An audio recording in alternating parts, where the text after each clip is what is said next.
कि मायूस नायूस शाम से ढलते रहिए, जिंदगी भोर है सूरज से निकलते रहिए। एक ही पांव पे ठहरोगे तो थक जाओगे, धीरे धीरे ही सही राह पे चलते रहिए। तो welcome students, science solution channel में आपका हार्दिक स्वागत है। मैं शुक्ला सर। फ्रेंड्स, आज हम इलेक्ट्रोकेमिस्ट्री पार्ट 2 शुरू करेंगे। तो अगर आपने हमारा पार्ट 1 का वीडियो नहीं देखा है तो सब्सक्रिप्शन में लिंक मैंने दे रखा है, तो उसको आप देखें, तभी आगे का आपको समझ में आएगा। तो इस लेसन को समझने के लिए, इस वीडियो को समझने के लिए अंत तक हमारे वीडियो पर बने रहें। तो आइए शुरू करते हैं। तो लास्ट टॉपिक में हमने पढ़ाया था आपको गैल्वेनी सेल, डैनियल सेल, जिसमें 2 इलेक्ट्रोड होते हैं। जिंक का जो इलेक्ट्रोड होता है वो लेफ्ट साइड में, और कॉपर का इलेक्ट्रोड होता है वो क्या होता है, राइट साइड में। इसको हमने आपको एक मेथड लर्न करने के लिए बताया था कि एक लोन कंसेप्ट LON कि लेफ्ट साइड में क्या होता है, ऑक्सीडेशन होता है, और ये एनोड होता है। लेफ्ट साइड वाला जो इलेक्ट्रोड होता है क्या होता है, एनोड होता है, और इस पर विभव कैसा होता है, ऋणात्मक विभव होता है। ठीक है, तो ये सारी चर्चाएं हम कर रखे थे। अब हम पढ़ेंगे कि इलेक्ट्रोड विभव क्या होता है, व्हाट इज इलेक्ट्रोड पोटेंशियल। तो जब किसी धातु की छड़ अथवा पत्ती को उसके स्वयं के आयन के विलयन में रखा जाता है तो क्या होता है, धातु की छड़ अथवा पत्ती पर आवेश, धनात्मक या ऋणात्मक आवेश उत्पन्न हो जाता है। यानी जो धातु की छड़ होती है वो विलयन के सापेक्ष धनावेशित या ऋणावेशित हो जाती है, और विलयन के ऊपर विपरीत आवेश, यानी छड़ के विपरीत आवेश उत्पन्न हो जाता है, जिससे धातु की छड़ और विलयन के बीच विभव उत्पन्न हो जाता है। और यह विभव जो उत्पन्न होता है इसी को हम क्या कहते हैं, इलेक्ट्रोड विभव कहते हैं। समझ में आई बात? फिर से एक बार समझ लें कि जब हम किसी धातु की छड़ अथवा पत्ती को उसके लवण के विलयन या उसके आयन के विलयन में रखते हैं तो जो धातु की छड़ होती है वो विलयन के सापेक्ष धनावेशित या ऋणावेशित हो जाती है, और विलयन पर छड़ के सापेक्ष विपरीत आवेश आ जाता है। तो धातु की छड़ और विलयन के बीच एक क्या हो जाता है, विभव उत्पन्न हो जाता है, और इसी विभव को हम क्या कहते हैं, इलेक्ट्रोड विभव कहते हैं। राइट। अब धातु की छड़ पर उत्पन्न आवेश के आधार पर इलेक्ट्रोड विभव 2 प्रकार के होते हैं। तो आइए उसको पढ़ते हैं। तो धातु इलेक्ट्रोड के इलेक्ट्रॉन ग्रहण या त्यागने के प्रवृत्ति के आधार पर इलेक्ट्रोड कितने प्रकार के होते हैं, 2 प्रकार के होते हैं।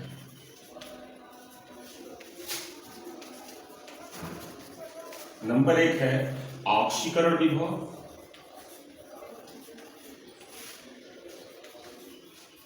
और दूसरा क्या है, अपचयन विभव।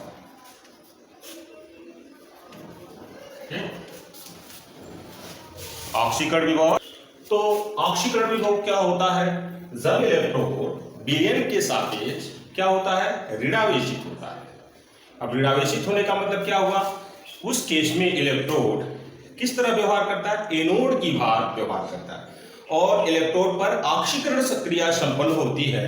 तो उस कंडीशन में इलेक्ट्रोड का जो विभव होता है वो क्या कहलाता है, ऑक्सीकरण विभव कहलाता है। जैसा कि आपको डैनियल सेल में बताया गया कि बाएं साइड में जो अर्ध सेल है, जिंक का अर्ध सेल है, उसमें जिंक पर क्या होता है, ऑक्सीकरण क्रिया संपन्न होती है, और वो एनोड का काम करता है, और उस पे जो विभव होता है वो कैसा होता है, ऋणावेशित होता है। तो इस तरह इस विभव को हम क्या कहते हैं, ऑक्सीकरण विभव कहते हैं। और इसको जो है हम रिएक्शन के थ्रू समझ सकते हैं कि जैसे मान लीजिए ये धातु है, इसमें से n इलेक्ट्रॉन निकले, तो n इलेक्ट्रॉन निकले तो ये क्या आ गया, आयन बनेगा, धनायन बनेगा, और प्लस यहाँ आपको इलेक्ट्रॉन दिखा गया कि n इलेक्ट्रॉन इसमें से क्या हो रहे हैं, निकल रहे हैं। यानी इसमें ऑक्सीकरण क्रिया संपन्न हो रही है, और इलेक्ट्रोड पे कैसा विभव होगा, ऑक्सीकरण विभव, राइट। और इसका ठीक उल्टा अपचयन विभव, इसकी क्या परिभाषा है कि जब इलेक्ट्रोड विलयन के सापेक्ष क्या हो जाता है, धनावेशित होता है, और यह कैथोड की भांति कार्य करता है, तब इलेक्ट्रोड के ऊपर जो विभव होता है वो क्या कहलाता है? अपचयन विभव, आरटी, रिडक्शन पोटेंशियल कहलाता है। ठीक है, और इसको हम इस समीकरण के द्वारा दर्शाएंगे। ये समीकरण क्या कर रहा है कि ये जो आयन है इलेक्ट्रॉन को क्या कर रहा है? ग्रहण कर रहा है, और जब इलेक्ट्रॉन ग्रहण किया जाता है तो उस कंडीशन में कौन सी क्रिया होती है? अपचयन। तो अपचयन होगा तो इलेक्ट्रोड के उस दशा में जो विभव होगा वो क्या कहलाता है? अपचयन विभव कहलाता है। ठीक है, अब पढ़ते हैं हम मानक इलेक्ट्रोड विभव। तो मानक इलेक्ट्रोड विभव, स्टैंडर्ड इलेक्ट्रोड पोटेंशियल, SEP क्या होता है? तो कोई डरने की बात नहीं है, ये क्या होता है? तो ऐसा नहीं है कुछ। जो इलेक्ट्रोड विभव होता है, आपको हमने इलेक्ट्रोड विभव पढ़ाया, तो जब मानक कंडीशन होते हैं, जैसे जो आपका अर्ध सेल है, अभी इसको समझने के लिए मान लीजिए हमने कहा ना कि जो जिंक की छड़ है, तो जिंक की छड़ को ZnSO4 के सोल्यूशन में जब हम डिजोल्व करते हैं तो ये जो सिस्टम हमारा बनता है, जैसे गैल्वेनिक सेल, तो ये आधा सिस्टम जिसमें ऑक्सीकरण क्रिया हो रही है, ये क्या कहलाता है? अर्ध सेल, ऑक्सीकरण अर्ध सेल हुआ। ठीक है, तो इस अर्ध सेल में ये जो हमारा सोल्यूशन है, अगर इसकी जो कंसंट्रेशन है वो यूनिट कंसंट्रेशन हो, यानी 1 मोल पर लीटर इसका कंसंट्रेशन लिया जाए, साटा लिया जाए, और जो ताप है वो कितना हो? 25 डिग्री सेल्सियस ताप हो, और जो दाब है वो कितना हो? 1 वायुमंडलीय दाब हो। इस कंडीशन में इस इलेक्ट्रोड का जो विभव होगा वो क्या कहलाएगा? मानक इलेक्ट्रोड विभव कहलाएगा। ठीक है, मानक इलेक्ट्रोड विभव को हम किससे रिप्रेजेंट करते हैं? E0 से रिप्रेजेंट करते हैं। ओके, और इलेक्ट्रोड विभव को किससे रिप्रेजेंट करते हैं?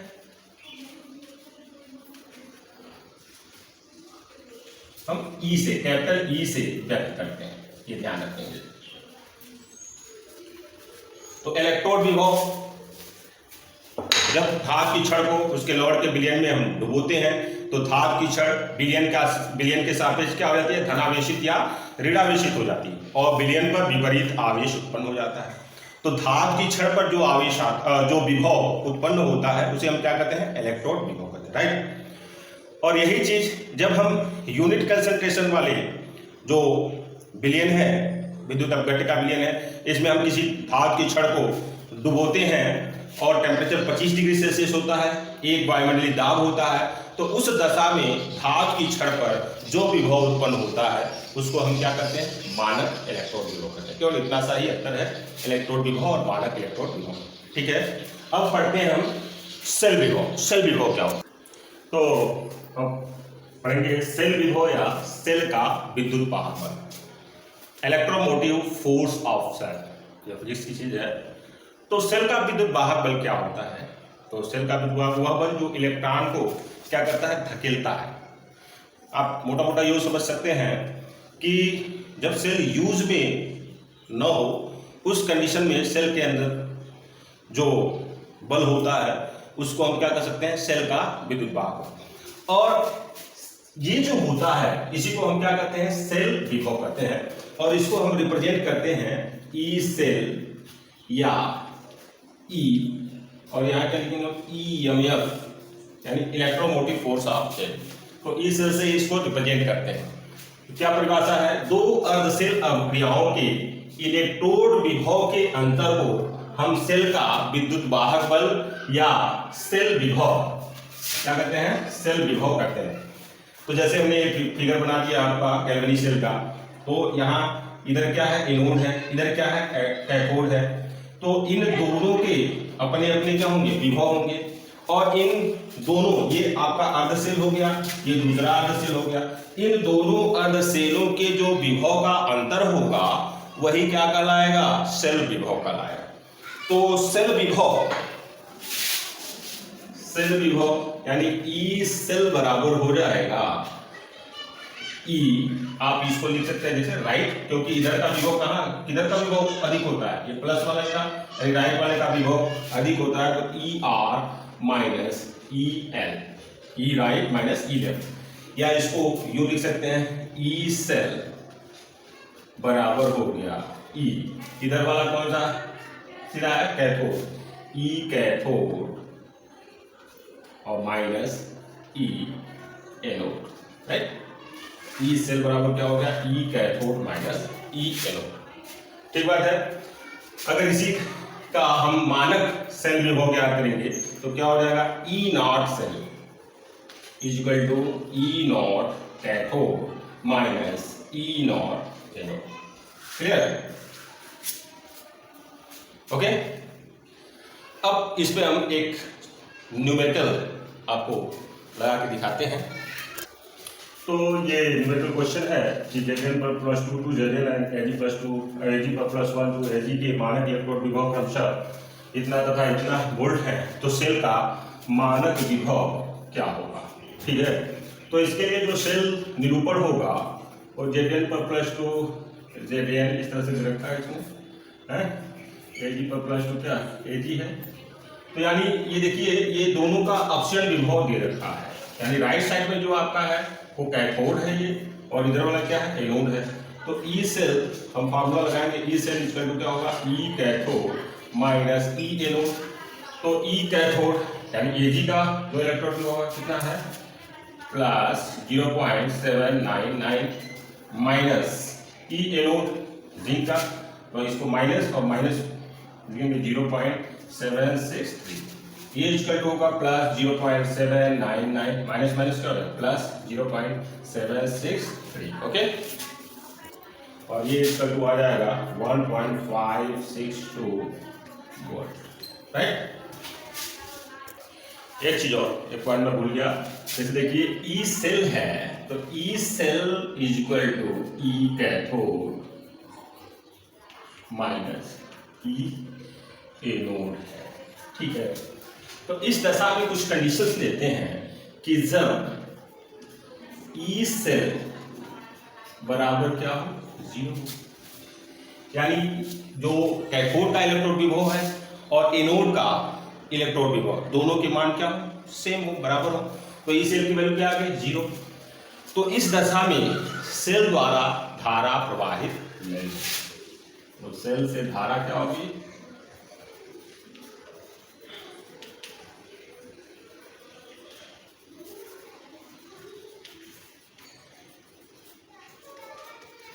न्यूमेरिकल में ये चीजें पूछ ली जाती हैं कि क्या धारा प्रवाहित होगी, तो अगर 0 आ गई वैल्यू ये सेल की, इसका मतलब कि battery is not in use. ठीक है। सेकेंड कंडीशन लेते हैं कि जब ई सेल की वैल्यू क्या हो, पॉजिटिव हो। पॉजिटिव कब होगा, जब ई जो कैथोड की वैल्यू है वो उसका मान क्या हो, अधिक।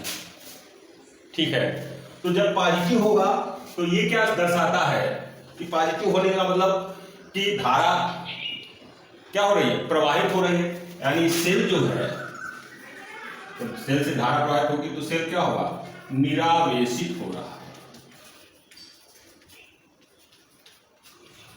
है। और यही जब ई सेल की वैल्यू क्या आती है, निगेटिव, और निगेटिव आती है यानी जो एनोड है इसकी वैल्यू अधिक है, तो इसमें सेल में विपरीत क्रिया होगी, यानी सेल अब निरावेशित होने के बजाय क्या होगा, चार्ज होगा, यानी सेल आवेशित हो रहा है।